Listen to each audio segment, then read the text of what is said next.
The old Lake Shawnee Amusement Park's got a very long and gruesome history that many people believe it's actually led to it being perpetually haunted. The story of Lake Shawnee begins actually prior to this date in 1775, but what history we know about it begins kind of in 75, when the Clay family actually became the first white settlers of the area. Several years later, in August of 1783, the Clay's property was attacked by the Shawnee Native American tribe, who were the original people who actually inhabited the area, but at the time, the Clay family did not know that. As a result of that attack, 2 of the Clay children were killed on site, and a third was actually taken prisoner. But once Clay got wind of his family being killed and one being abducted, he actually got a search party together and went after them, find out where they were, and to find his kidnapped child.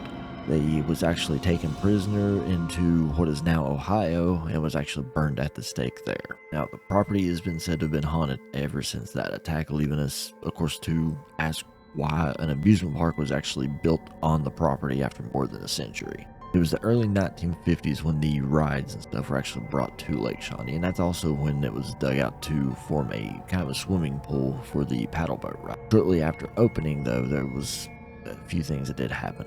There's one of a delivery truck that was delivering stuff to the park. There was a young girl who was on the swings, and we don't know if it actually just happened to back into the girl, or more likely it backed into the path of the swing, and of course the swing came around, and when it did, she ran into the truck, of course killing her on site, fatally wounding and killing her on site. Several years later, after the truck, there were some boys who were in the pool and actually drowned in that pool as well. Apparently one also may have gotten stuck within the drainage system of the pool. The park was closed, and then another attempt to open it occurred in the mid-1980s. This time there was no deaths or anything, but it didn't stay open because it couldn't really get enough visitors. Now, after it's closed this time, determined if they were going to tear the park down, set up as a real estate, but they brought in some archaeology teams because they did find some Native American things on site, and they wanted to do a more thorough investigation.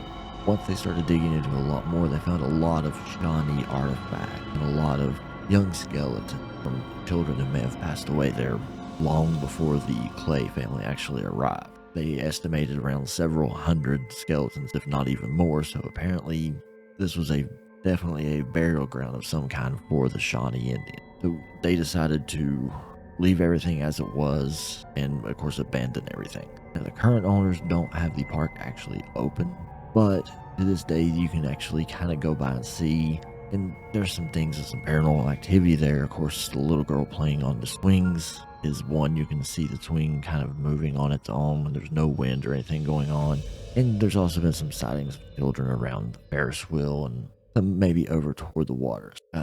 There are some other buildings on site there. There was once a TV crew member who got trapped in the abandoned ticket booth that's there.